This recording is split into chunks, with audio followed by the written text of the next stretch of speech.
Ya. Entonces, lo que vamos a ver el día de hoy es en referencia a la clase de filosofía. Eso, de igual forma, les explico.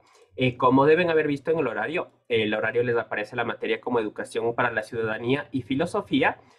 Son dos materias distintas y vamos a ir teniendo una semana. La siguiente semana, para igualar, hemos de tener filosofía y de ahí hemos de ir combinando una clase de educación para la ciudadanía, otra de filosofía, una de educación para la ciudadanía y otra de filosofía.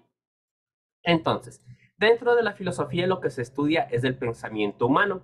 Entonces, el pensamiento humano de forma general puede dividirse de dos formas: el pensamiento mítico y lo que sería el pensamiento filosófico que a posterior desarrolló la ciencia o el pensamiento científico. Entonces, para comprender esto, debemos irnos, por así decirlo, imaginariamente al momento donde se estaban realizando las primeras civilizaciones, donde los primeros poblados se estaban conformando. Entonces, el ser humano básicamente era otro animal más, por así decirlo, de la naturaleza. No tenía comprensión del mundo, no sabía, por ejemplo, por qué llueve, no sabía por qué algunos volcanes erupcionan y otros no, no sabían de igual forma por qué algunos territorios daban más cosecha y otros no. Entonces, como muy bien vimos en el video de Pandora y como ustedes mencionaban, como que el ser humano tiene esta curiosidad innata y buscamos el comprender las cosas. Entonces, cuando teníamos esta limitación de conocimiento, es cuando surgen dos formas de pensamiento: el pensamiento mítico y el pensamiento racional, que son dos enfoques distintos o contradictorios, por así decirlo, para comprender la realidad. Pero en este caso, no es que uno es mejor que el otro, no es que el uno está por encima del otro, sino que en este caso todos tenemos pensamientos míticos y todos tenemos pensamientos desde el punto de vista racional. Esto muy influenciados por nuestra cultura, por nuestra función en la sociedad. Entonces, siempre vamos a tener ese pensamiento involucrado, porque es parte de nuestra curiosidad innata y es una forma de solucionar nuestra curiosidad. Entonces, parte del pensamiento mítico surge, como les decía, en este contexto donde el ser humano no tenía mayor comprensión de lo que ocurría a su alrededor. Entonces, en su necesidad de satisfacer su curiosidad, empieza a explicar las cosas más desde la inventiva, por así decirlo, que desde alguna prueba racional. Entonces, por ejemplo, para los seres humanos de esa época, cuando empieza a llover, ellos no explicaban cómo es que podía caer agua del cielo y por qué caía, por decirles, aquí en Ambato, pero no caía en Quito.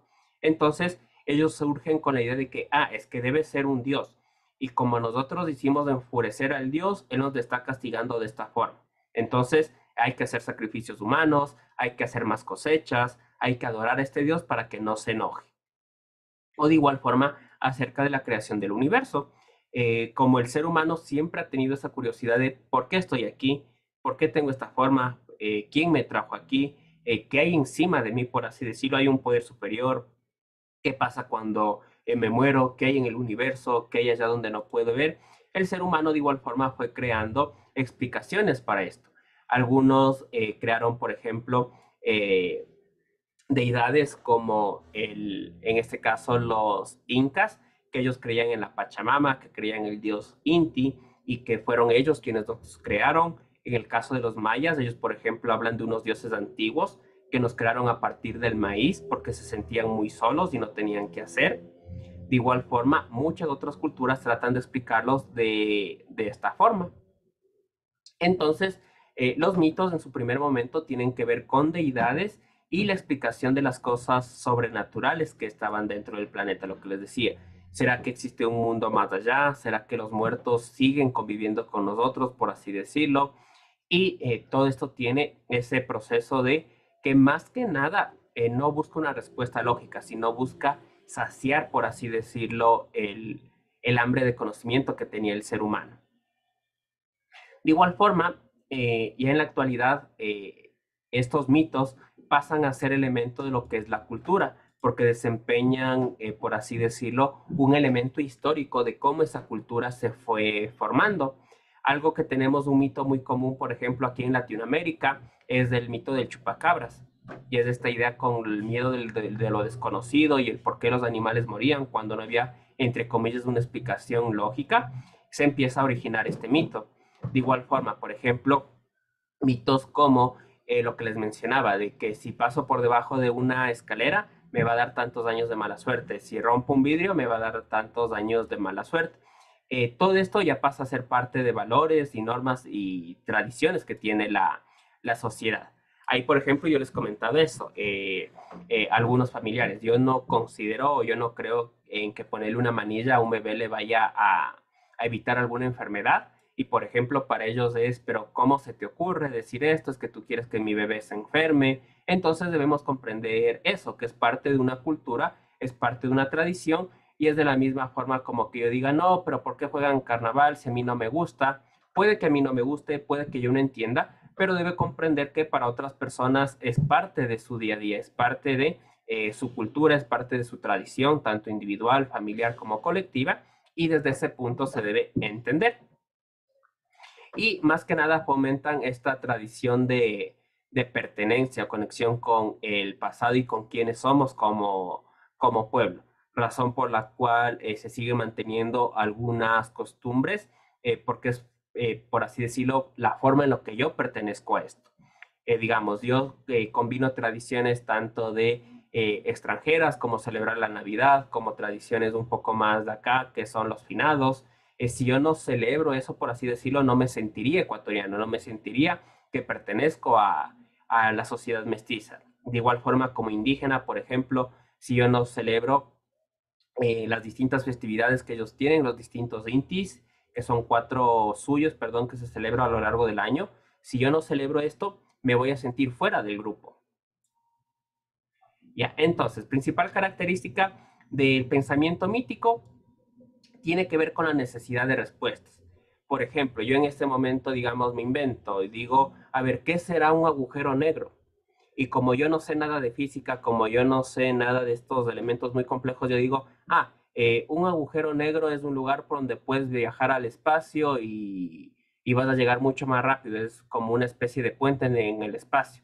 Ese sería un mito, por ejemplo, porque yo necesito responder eso y se genera ese mito. Pero yo no es que hago un mito con la necesidad de manipular, de engañar a las personas. Por eso les decía no confundir mito con mentira. Ya, dentro del pensamiento racional, en cambio, este se basa en la lógica, es decir, en qué pruebas tengo para creer esto. Se basa con la realidad, tengo alguna evidencia. Entonces, si yo digo, digamos, eh, si veo un gato, esto significa que voy a tener mala suerte porque los gatos son brujas. Ese era el pensamiento mítico que existía antes. De ahí luego, a ver, hago esa comprobación. ¿Tengo algún conocimiento o he visto de alguna forma que una persona se convierte en un animal? No, eso nunca ha pasado. ¿Será que puede llegar a ocurrir? No, porque biológicamente es imposible que un humano quepa en el lugar de un gato, en lo que puede llegar a medir un gato, es imposible. De igual forma, tengo alguna estadística de esto y me doy cuenta que más se basa en el folclore, se basa en cuentos como para asustar a niños, entonces digo, no. Entonces, este tipo de pensamiento que se basaba en la lógica es lo que a futuro desarrolla la ciencia. Y ahí con la ciencia se empiezan a desarrollar todas las disciplinas académicas. Por ejemplo, antes los seres humanos, no sé si ya deben haber visto en biología, creían o algunas personas tenían la idea de generación espontánea de la vida. ¿Qué quiere decir esto? Ellos creían que la vida surgía porque sí, si se combinaba algunos elementos, surgía la vida. Entonces, por ejemplo, para demostrar esto, un científico hizo el siguiente proceso. Dejó ropa sucia, dejó comida en descomposición, llegó a los 3 días y dijo, miren, aquí aparecen moscas, aquí aparecen ratas, la vida surge de la nada. Pero luego ya las personas se dieron cuenta, no, la vida no es que surge de la nada, sino esas ratas vinieron atraídas por la comida y de igual forma las moscas que están ahí es porque depositaron larvas. Entonces, ya es un pensamiento lógico y con eso se fue creando las disciplinas académicas y científicas.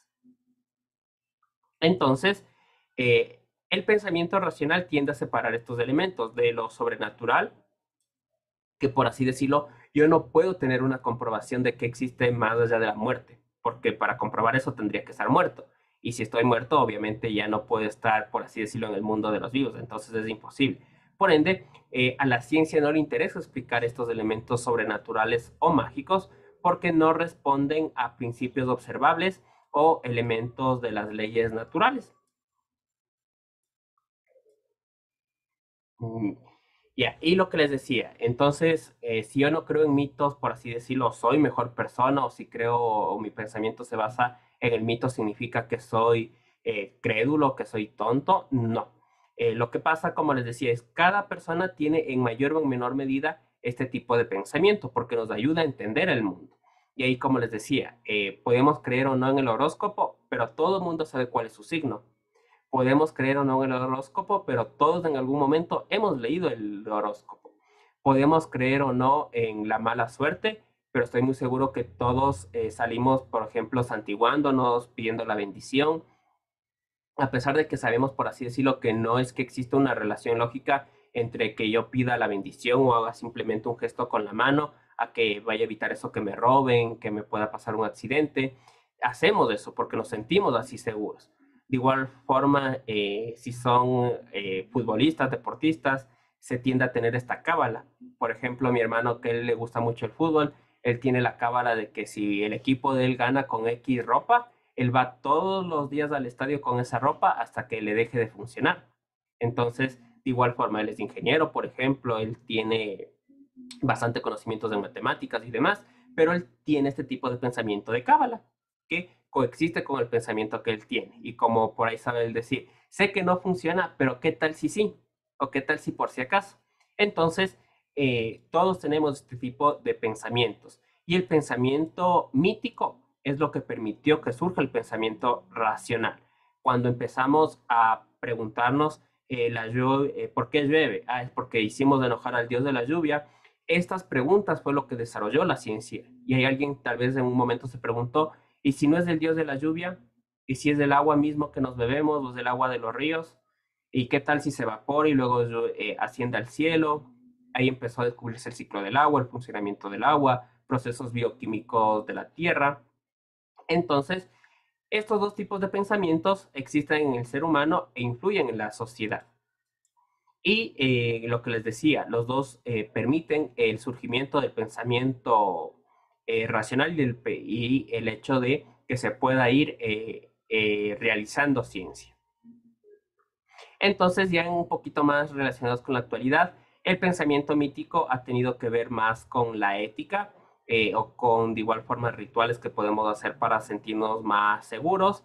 Y en el caso del pensamiento racional, ha tendido a irse un poco más a lo que tiene que ver con ciencias exactas, pero sí tener esto muy, muy en cuenta, lo que les decía, no es que uno es mejor que el otro, no es que el pensamiento racional es mejor o el pensamiento mítico es mejor, sino que debemos de entender que son formas en las que nuestro cerebro trata de explicar lo que ocurre a nuestro alrededor por esta necesidad imperiosa que tiene el ser humano de curiosidad y de conocimientos. Así que hasta ahí, ¿alguna duda, alguna pregunta?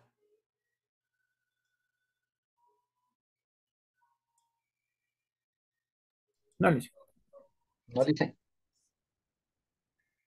Si no hay dudas, pueden nomás empezar ya a resolver el cuestionario entonces.